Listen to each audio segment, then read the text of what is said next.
Here are the 10 creepiest online conversations. Number 10 is the intern.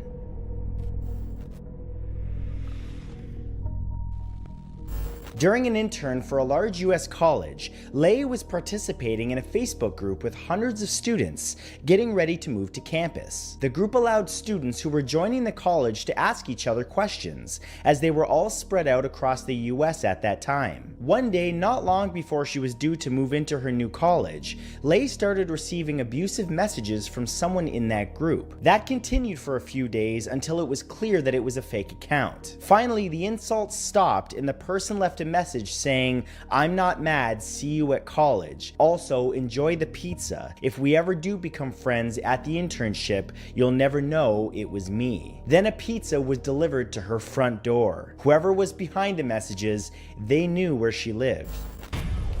Number 9 is IRC chat. Back in 2001, a Reddit user named Rec3030 often used IRC channels to chat with people. Eventually, he got to know some of the people in the chat server, and his friends would join him too. After a while, he befriended another user who would chat with him about writing computer code. Things took a dark turn when that same user directed Rec and his friends to other websites and IRC channels. Each time they visited a site, it would instantly go down with no one able to access it. It turned out that the IRC user had control of a massive network of computers, which they could use to overload websites back then in a DDoS attack. What was most scary about the experience was just how much damage one single anonymous person could do to other people's sites, businesses, and personal information whenever they felt like it. Number 8 is Pen Pal.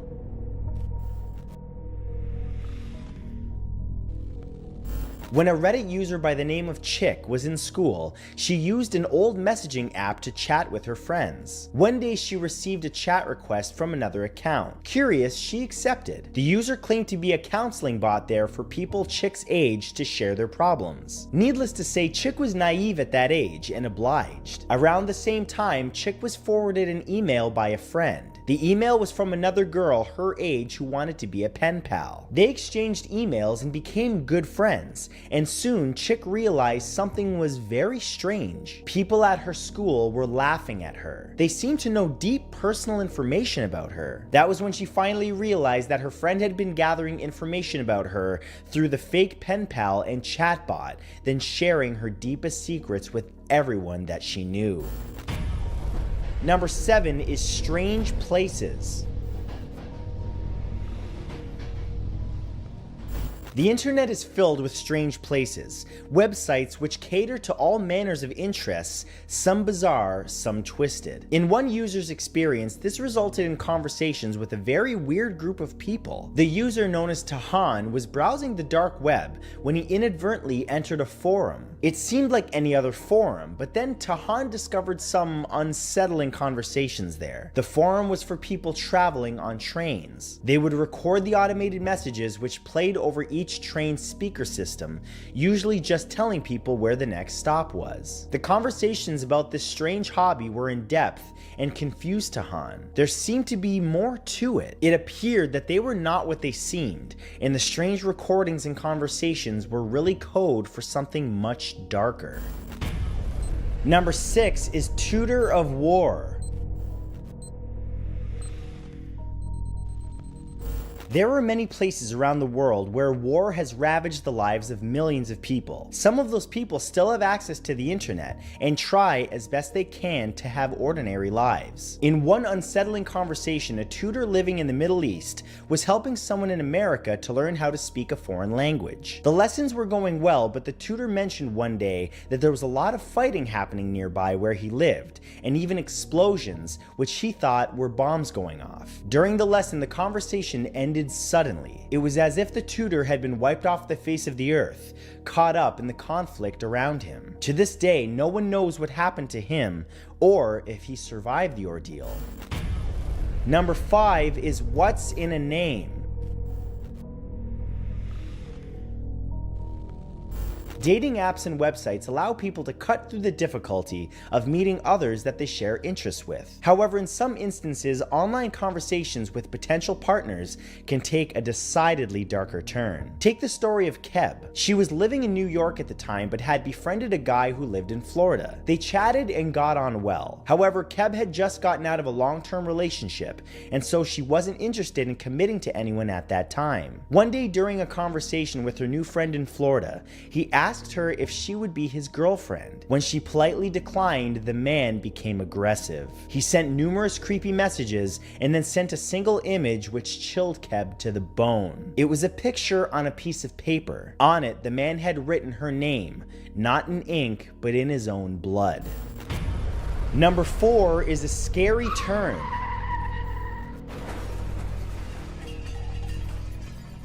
Freelancers do most of their business online. They find clients and do gigs for an expected return. In the case of one artist, they got more than they bargained for. This anonymous user was part of the furry community and had made considerable amounts of money doing commissioned drawings for some of its members. After befriending one of those members, a user named White Wolfie, the artist was commissioned to do a drawing. After sending it, they received no payment. White Wolfie had just stopped responding to any messages, and it appeared that he had taken the artist's work and decided not to pay. Months passed, and the artist decided to message White Wolfie one last time. However, this time the artist did receive an answer. It was from White Wolfie's girlfriend, and she informed him that her husband had died in an accident. Number 3 is you never know them. One thing to remind yourself whenever you're exchanging messages with people online is that you never actually really know them. It's far easier to portray yourself in a specific way and let people see what you want them to see online than it is to fool people in real life. Take, for example, a number of conversations between two users on an old CompuServe page back in the mid-90s. They began chatting and soon hit it off. The conversations grew over time, and eventually they had shared all of their personal information with each other, including phone numbers, full names, and their addresses. What's so horrifying is that one of them turned out to be the killer, Sam Manzi. His crimes were horrendous, and the other person in those conversations often now wonders if they would have lived to tell the tale had they ever met in real life. Number 2 is who was he?